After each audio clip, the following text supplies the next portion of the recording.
ሰላም ሰላም ውድ የሻገረድ ዩቲዩብ ተከታታዮች እንዴት ሰነበታችሁ? እንኳን ለጌታችን ለመድኃኒታችን ለኢየሱስ ክርስቶስ ልደት በዓል በሰላም አደረሳችሁ።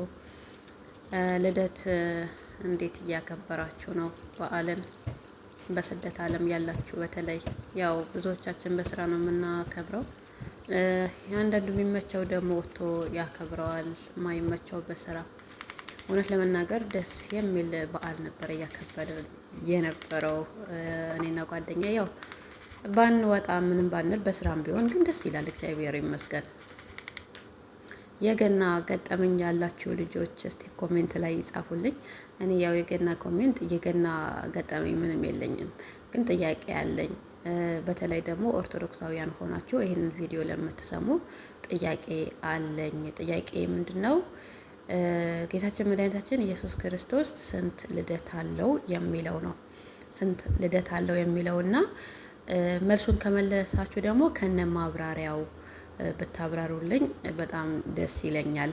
እና ደግሞ ይህንን ቪዲዮ በነገራችን ላይ ያው ዶሮው እንትን ስለው አላሳየዋችሁም፣ ስቆራረጠው ለምን መሰላችሁ? በመጀመሪያ ላይ ቪዲዮ ቀርጻለሁ ብዬ አላሰብኩም ነበረ እና ሽንኩርት ስልጥ ለምንድን ነው ግን ቪዲዮ ማልቀርጽላቸው ብዬ ትዝ ብሎኝ ቪዲዮ መቅረጽ ጀመርኩኝ።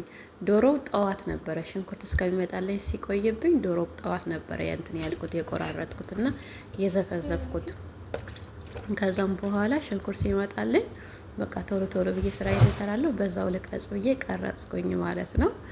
ያው ዶሮ ታጥባል። ለምንድን ነው ግን ዶሮ ቢታጠብ የማይጠራው? በስመ አብ! እኔ እኮ ቃል ሙሉ ነው የዘፈዘፍኩት፣ ግን ከለሩ ነጭ ሆነ፣ ልክ የተቀቀለ ይመስል ምንም። በስመ አብ! አሸታለሁ አይለቅም፣ አሸታለሁ አይለቅም፣ አሸታለሁ አይለቅም። እና ያው መጨረሻ ላይ ዝም ብዬ ጨመርኩትኝ እላቸዋለሁኝ።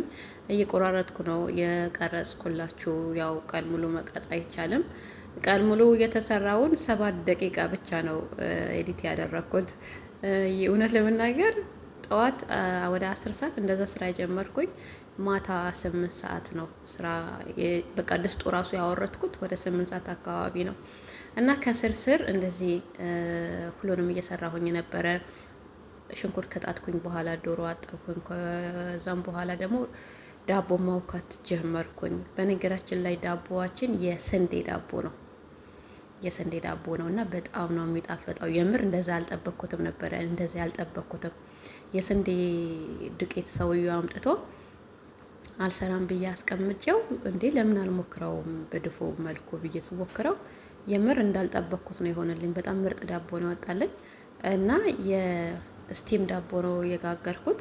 ብቻ ከላይ ብቻ ቀላ እንዲልልኝ በስሎ ካወጣሁት በኋላ ቀላ እንዲልልኝ ፍርም ውስጥ ጨመርኩት እና እንትን አልኩት እንጂ ስቲም ውስጥ ነው የጋገርኩትና ኩፍ ሳይል በፓትራ ይሄ መጋገሪያው መጀመሪያ የዝብደ ወረቀት ከዛም ፈስ ወይም ሰላጣ በአማርኛ ኩፍ ሳይልልኝ እንደዚህ ጨመርኩት ሊጡን። ከዛም ካደንኩትና እዛው ላይ ኩፍ አለልኝ።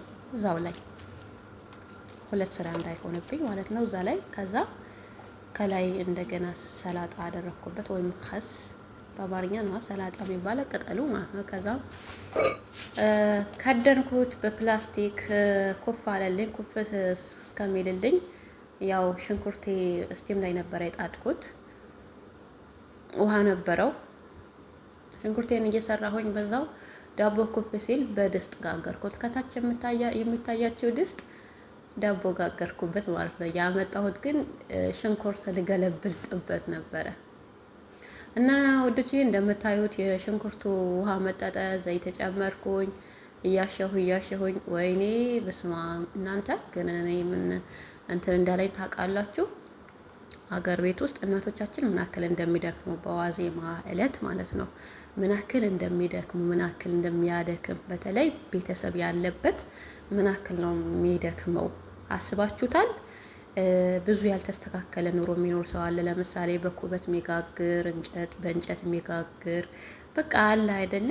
እና ምን ያክል እንደሚያደክም እዚህ እንኳን በመብራት እንደዛ እየሰራን እንደዚህ ከደከምን አስባችሁታል? እዛ ደግሞ እንደዛ የሚሰሩ እናቶቻችን የምር ለእናቶቻችን ክብር ይገባቸዋል። እንደዚህ ሰርተው ልጆቻቸውን ለማስደሰት በዓለም ደፋ ቀና የሚሉ እናቶቻችን ትልቅ ክብር ይገባቸዋል። እናቶቻችን በእድሜ በጸጋ ያቆይልን።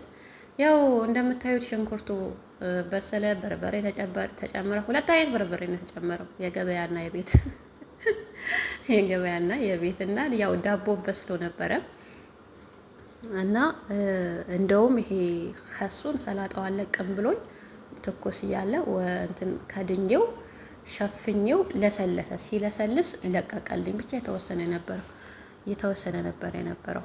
እንደዚህ ለቆልኝ አሪፍ ነበር የሆነልኝ የእውነት ለመናገር እና እላችኋለሁኝ። የስቲም ዳቦ ነው ብያችኋለሁ። የስቲም ዳቦ ነው ግን ከላይ ብቻ ነው ቀላ እንዲልልኝ ፍርም ውስጥ የጨመርኩት።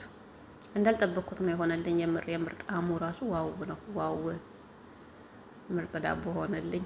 አያችሁት? ትንሽ የነበር ያወቃሁት። ከዛም እዚህ ጋር እንደምታዩት ከስንት ሰዓት በኋላ ቅመም ጨምሬ አሽቼ ነው ዶሮ የጨመርኩት። ሳላሸው ዶሮ የጨመርኩ እንዳይመስላችሁ፣ ደግሞ እየተቆራረጠ ስለሚቀረጽላችሁ ነው። እሺ ይሄ ራሱ ከስንት ሰዓት በኋላ መሰላችሁ የተቀረጸው? እና በጣም ነው የምር ያመሸሁት። በጣም አስባችሁታል እንዴ? አረ በስመ አብ በጣም ነው የሚያደክመው። ደግሞ ለሁለታችሁ ነው እንዴ ሁላ ድስት የሰራችሁት እንዳትሉ። በዛው ደግሞ የአላፋት ዝማሬ እየሰማን የምር በጣም ነው ደስ የሚለው። በስመ አብ። ከዛም እንግዲህ እዚህ ጋር እንደምታዩት ዛሬ ነው እንትን ካልኩት በኋላ እነዛ በሁለቱ ፐሮ ያሉ በረዶ ቤት ስለሚገቡ እንቁላል አያስፈልጋቸውም። እኔ እንቁላል ድስት ውስጥ አልጨምርም። ለምን? ወጡ በረዶ ቤት ስለሚገባ። እንቁላል ደግሞ በረዶ ከገባ ይበላሻል። ከዛም ለዛሬ ብቻ 4 ልጆች ነበርን። እኔ ጓደኛዬና ሌሎች ልጆችም ነበሩ። የሚበቃንን ያክል ብቻ ጨመርኩኝ። አያችሁት? ዳቦውን አያችሁት? ምርጥ ዳቦ እንዴት ነው የሚጣፍጥ! እና መልካም በዓል ይሆንላችሁ። ላይክ ደግሞ አትርሱ።